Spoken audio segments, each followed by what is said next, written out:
Bismillahirrahmanirrahim. Assalamualaikum warahmatullahi wabarakatuh. Alhamdulillah, bersyukur kehadrat Allah Subhanahu wa taala kerana diizinkan untuk kita bertemu lagi dalam subjek Pendidikan Islam tingkatan 1 bersama saya Ustazah Hanna. Ustazah mendoakan agar semuanya berada dalam keadaan sihat wal afiat. Insya-Allah hari ini kita akan belajar pelajaran makanan halal lagi baik, iaitu pelajaran yang ke-9. Kamu boleh rujuk buku teks kamu muka surat 43 sehingga 48.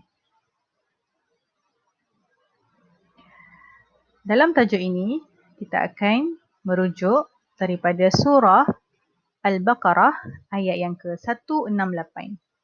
Mari kita baca bersama-sama. A'udzu billahi minasy syaithanir rajim. يا أيها الناس كلوا مما في الأرض حلالا طيبا ولا تتبعوا خطوات الشيطان إنه لكم عدو مبين. Maksudnya, wahai sekalian manusia, makanlah dari apa yang ada di bumi yang halal lagi baik. Dan janganlah kamu ikut jejak langkah syaitan kerana sesungguhnya syaitan itu ialah musuh yang terang nyata bagi kamu. Okay, berdasarkan ayat ini, jelaslah pada kita bahawa Allah memerintahkan untuk kita makanlah apa sahaja yang ada di bumi ini. Yang penting mestilah ianya halal dan juga baik. Jangan kita ikut jejak langkah syaitan. Kerana syaitan itu adalah musuh kita yang nyata. Yang terang-terang dia adalah musuh kita. Okey. Seterusnya, tuntutan makanan halal lagi baik. Allah Subhanahu Wa Taala menyuruh kita supaya makan makanan yang halal dan baik untuk memelihara akal dan badan dari kemudaratan. Allah nak kita makan makanan yang baik ni sebab nak jaga kita punya akal.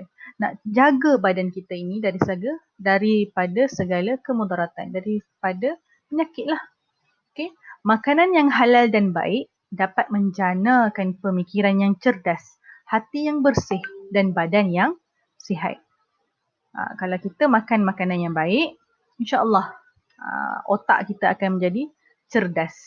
Hati kita akan jadi bersih dan badan kita akan jadi sihat.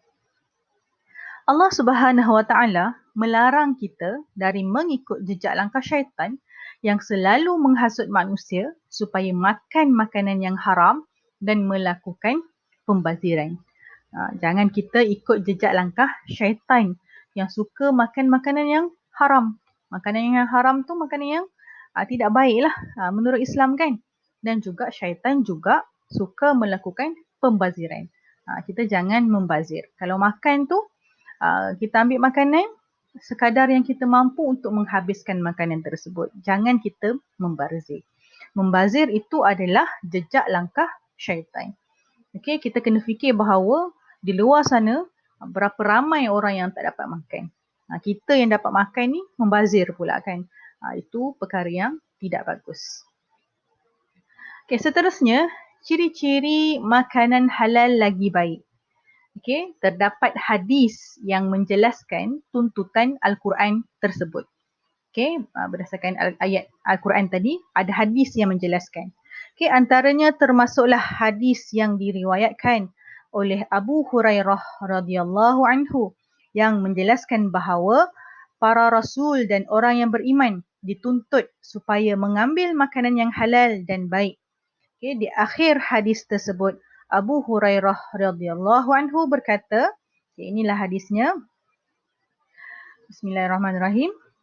Thumma zakara ar-rajula yutilus safara ash'atha aghbara yamuddu yadayhi ila as-sama' ya rabbi ya rabbi wa mat'amuhu haramun wa mashrabuhu haramun wa malsabuhu haramun wa ghuziya bil harami فأنا يستجاب فأنا يستجاب لذلك.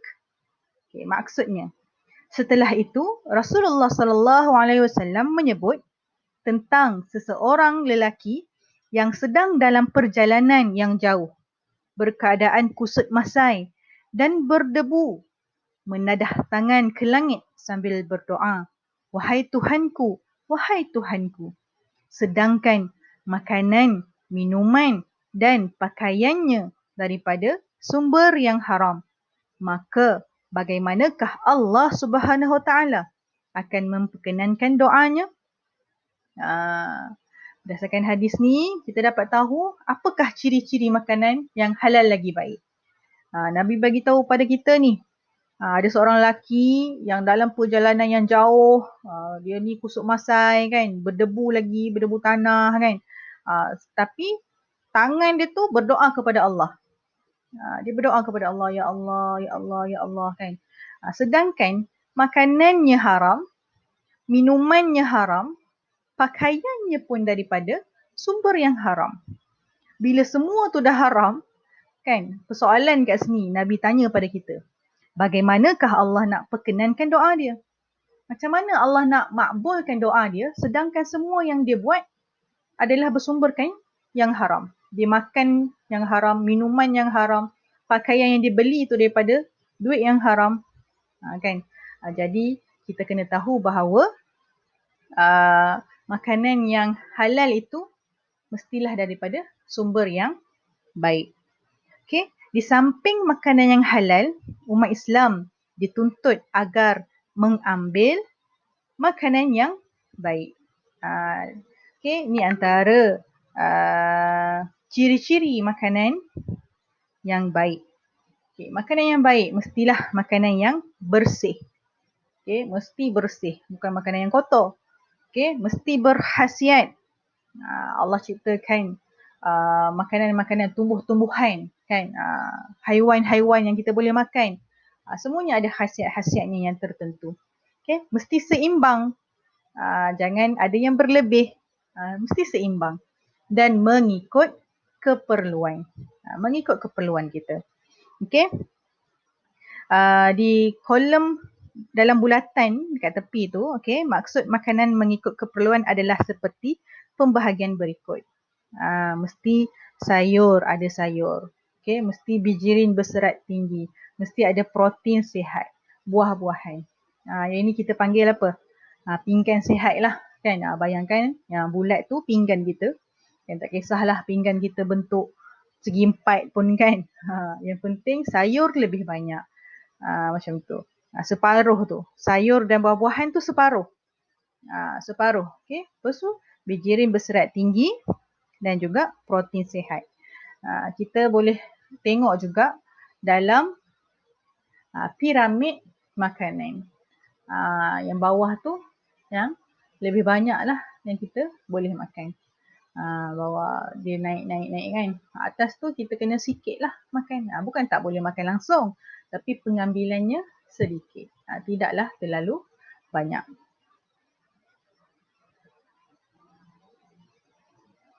Okey, seterusnya.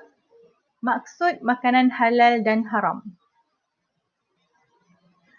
Makanan halal ialah makanan yang dibenarkan oleh syarak. Senang saja. Tapi kamu kena ingat maksud makanan halal. Makanan halal adalah makanan yang dibenarkan oleh syarak. Okay? Makanan haram, makanan yang dilarang oleh syarak.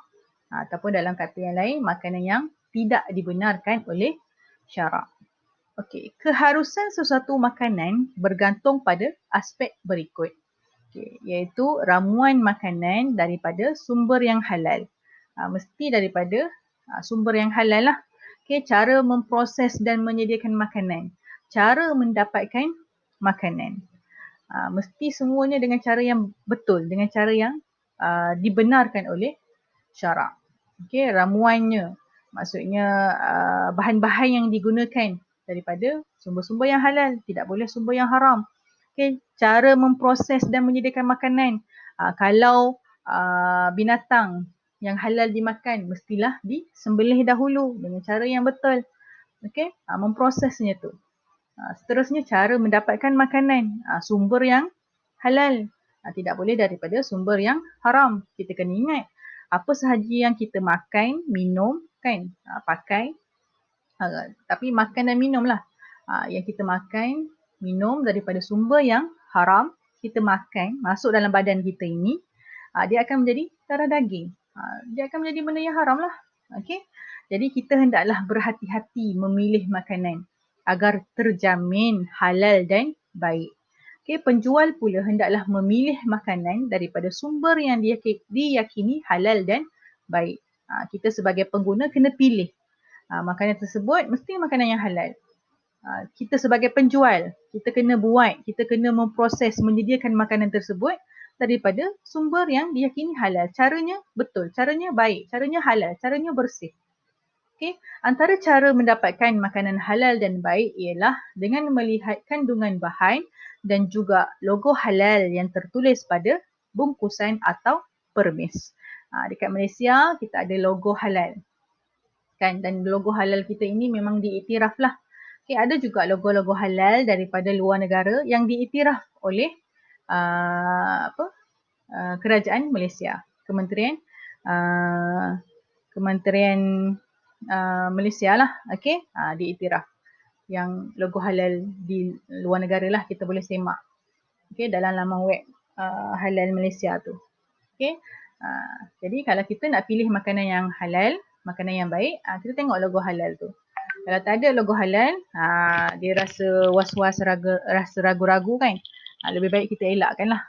Okay, dan permis makanan, tempat kedai makanan, restoran kan, pastikan ada logo halal. Okay. Seterusnya, akibat pengambilan makanan yang haram. Sekiranya kita makan makanan yang haram, kan, apa yang kita dapat? Antaranya yang pertama, tidak mendapat kemanisan beribadah. Maksudnya, kita beribadah, kita tak seronok, tak best untuk melakukan ibadah. Mulalah solat rasa terpaksa, puasa rasa terpaksa, semuanya kita rasa tak best. Itu sebenarnya salah satu daripada akibat kita makan benda yang haram. Okay, yang kedua, terdorong melakukan kejahatan. Kita nak buat benda yang jahat, benda yang tak bagus saja kita nak buat. Benda yang baik kita tak nak buat. Kan? Yang ketiga, hati menjadi keras. Susah nak terima nasihat sebab hati dah hitam, dah keras. Kan? Dah tak lembut lagi dah. Jadi, mungkin itu adalah daripada benda yang kita makan tu benda yang haram. Okay? Yang keempat, kasar peribadi. Akhlak kita teruk. Perangai kita teruk. Orang tak suka perangai-perangai yang kasar kan. Perangai akhlak yang buruk orang tidak suka. Okay. Yang kelima, kecerdasan minda terganggu. Kalau kita makan makanan yang halal, yang baik, insya-Allah minda kita akan jadi cerdas kan. Tapi bila kita makan makanan yang haram, otak kita pun lemah macam tu. Okay. Dia terganggulah. Okay. Yang keenam, sentiasa berada dalam keluh resah. Hidup kita tak tenang. Sebab kita ambil benda yang haram. Yang ketujuh, mendapat kemurkaan dan azab Allah. Bila kita makan benda yang haram ataupun kita makan benda yang halal, tapi daripada sumber yang haram, duit mencuri. Contoh, kita beli makanan tu halal. Nasi lemak, mi goreng, kuih muih, makanan tu halal. Tapi kita ambil daripada sumber yang haram. Duit mencuri, duit berjudi. Itu benda yang haram kan? Jadi kita pun makan. Kita akan mendapat kemurkaan dan azab lah daripada Allah Subhanahu Wa Taala. Okay. Yang ke-8, dibenci oleh masyarakat. Orang tak suka benda yang kita buat tu benda yang haram. Yang ke-9, mendapat penyakit. Bila kita suka makan makanan yang haram daripada sumber yang haram, penyakit tu mudah datang. Okay. Yang ke-10, susah memahami ilmu yang dipelajari. Nak pula kamu sebagai seorang pelajar, tolonglah jaga pengampilan makanan kamu. Nak makan, pilih berhati-hati nak memilih makanan. Mesti daripada makanan yang halal, makanan yang baik.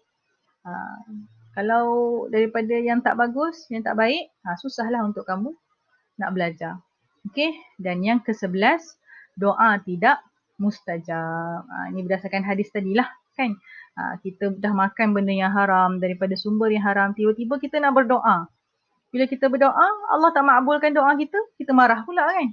Macam mana Allah nak makbulkan doa kita, sedangkan kita makan benda yang haram daripada sumber yang haram. Okay, ini adalah akibat pengambilan makanan yang haram.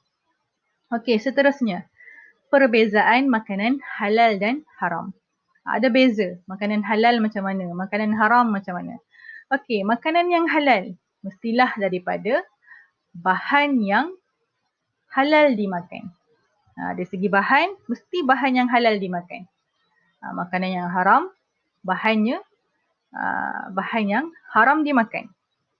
Bahan tu. Okey, apa dia bahan? Contohnya, minuman, arak. Dalam makanan tu, dalam kek contoh, dalam biskut, dicampurnya arak. Okey, itu benda yang haram. Jadi dia akan jadi makanan yang haram lah. Walaupun biskut tu, kek tu nampak sedap je kan. Tapi daripada bahan yang haram, tidak boleh. Dia mesti bahan yang digunakan daripada bahan yang halal. Okey, proses. Okey, makanan yang halal disembelih mengikut hukum syarak. Kalau binatang, mesti disembelih mengikut hukum syarak. Okey, kalau makanan yang haram, tidak disembelih mengikut hukum syarak. Kalau ayam, kita beli di pasar. Kita beli di pasar. Kita belilah daripada orang yang Muslim kan. Supaya kita tahu insya-Allah dia disembelih mengikut hukum syarak. Yang tak disembelih mengikut hukum syarak ni, dia akan menjadi makanan yang haram. Walaupun ayam tu halal. Kan? Tapi bila diproses dengan cara yang salah, dia akan menjadi benda yang haram lah. Okey, kenapa dalam Islam ni sangat mempentingkan tentang sembelih dengan cara yang betul, dengan cara mengikut hukum syarak. Okey, sembelih itu sendiri, okey, kalau mengikut hukum syarak yang betul, okey, mesti putus urat halqum kan, urat halqum dan merih kan. Supaya kalau binatang tersebut akan mengeluarkan darah-darah kotor daripada badan dia. Memang kita nampak lah Ustazah, sama je kalau tak putus pun kan. Kalau tak putus urat halqum, urat merih, sama je mati juga. Memanglah dia mati juga. Ayam tu memanglah mati juga kan, lembu dan sebagainya lah kan. Tapi darah-darah kotor daripada badan binatang tersebut tak keluar dengan habislah. Tapi sekiranya kita potong mengikut hukum syarak, sembelih mengikut hukum syarak, putus urat halqum dan merih, insya-Allah dia akan menjadi makanan yang bersih. Okey. Seterusnya, dari segi kandungan. Kalau makanan halal mestilah bebas dari najis dan kotoran. Okey. Kalau makanan haram bercampur dengan najis dan kotoran. Tak boleh. Bercampur tak boleh. Walaupun dia bersih, tapi bercampur dengan benda yang kotor, tak boleh lah. Okey, contoh apa ayam. Ayam tu boleh kan, halal kan untuk dimakan. Tapi ayam dikawinkan dengan oink-oink, contoh. Kan, faham Okey, contoh nak gemukkan ayam ke dan sebagainya. Okey, oink-oink tu haram. Kan? Ayam tu halal, tapi bila dah bercampur di antara halal dan haram, dia jadi haram. Okey, tak boleh. Okey, seterusnya dari segi kebersihan, disimpan di tempat yang suci, yang bersih lah. Okey, kalau yang haram disimpan di tempat yang bernajis. Tidak boleh lah disimpan tempat yang bernajis. Okey, sebab itulah kalau kita memasak pun di rumah kan, kebersihan itu perlu dijagalah. Okey, sebab benda yang kita nak masak tu, kita nak makan. Kalau kotor masuk dalam badan kita, itu yang mudah dapat penyakit tu kan. Okey, yang seterusnya dari segi kesihatan, makanan yang halal bebas dari racun dan perkara yang menjejaskan kesihatan. Okay, dari segi makanan yang haram pula mengandungi racun dan sesuatu yang memudaratkan kesihatan. Kita kena ingatlah tadi ciri-ciri makanan yang baik itu, makanan yang halal itu, dia mesti tidak memudaratkan kesihatan. Okay, dari segi sumber, makanan yang halal diperoleh dengan cara yang sah. Maksudnya dengan cara yang betul, okay, dibeli bukan dicuri kan. Seterusnya makanan yang halal, makanan yang haram tidak disembelih mengikut hukum syarak. Terdouble pula. Okay, makanan yang haram sumbernya adalah diperoleh dengan cara yang haram. Kalau makanan halal kita dapatkan dengan cara yang halal lah, dengan cara yang sah, jual beli yang sah. Tapi makanan yang haram jual beli yang tidak sah ataupun kita mencuri, itu pun benda yang daripada sumber yang haram lah. Okey. Seterusnya, sesuatu makanan yang halal hendaklah diperoleh melalui cara yang diharuskan oleh syarak, iaitu melalui jual beli yang sah atau menerimanya secara percuma tetapi bukan secara rasuah atau perjudian. Kita hendaklah berhati-hati memilih makanan yang halal kerana terdapat makanan yang berada di pasaran menggunakan logo halal palsu yang tidak mendapat pengesahan pihak yang bertanggungjawab seperti Jabatan Kemajuan Islam Malaysia ataupun kita ringkaskan JAKIM lah, kan. Jadi kita nak dapatkan suatu makanan itu mesti daripada sumber yang halal, okay, jual beli yang disahkan oleh syarak, bukan kita dapat daripada duit mencuri, merompak, duit rasuah, duit judi, kan, itu benda yang haram. Dan kalau kita nak pergi kedai beli makanan, pastikan ada logo halal yang betul. Jangan kita tengok logo halal yang palsu. Macam saya cakap tadi, kita boleh cek logo halal tu di laman web Jabatan Kemajuan Islam Malaysia.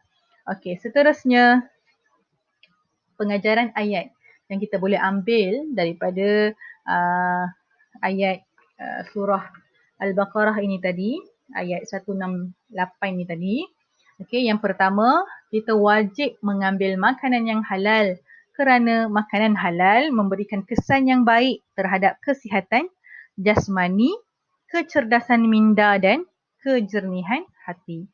Kita makan makanan yang bagus, yang baik, yang halal, kan, dia akan beri kesan kepada kesihatan kita, kita akan jadi sihat, hati kita akan jadi bersih, kan, dan minda kita pun akan jadi cerdas. Okay. Yang kedua, umat Islam perlu menjadi usahawan dalam bidang industri makanan supaya dapat menjamin kehalalan dan kualiti makanan. Siapa yang minat dalam bidang industri makanan ini, dipersilakan supaya biar ramai lagi orang Islam yang menghasilkan makanan yang halal dan kita akan rasa kualiti makanan itu terjamin lah, okay? Terjamin bersih, halal, baik, kan, insyaAllah lah dari segi proses dan sebagainya, bahan dan sebagainya lah.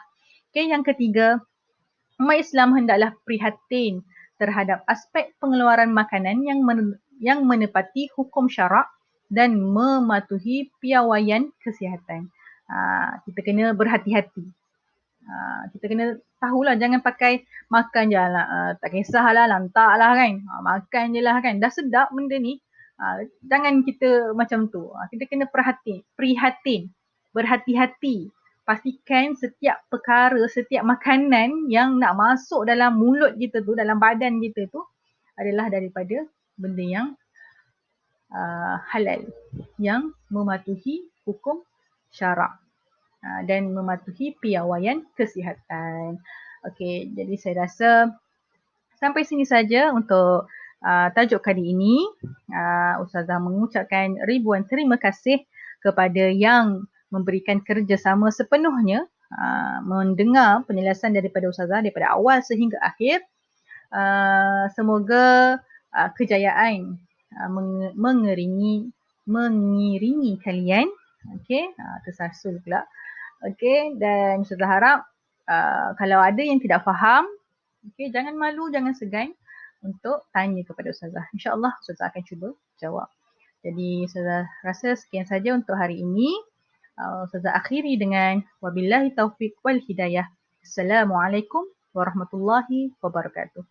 InsyaAllah jumpa lagi.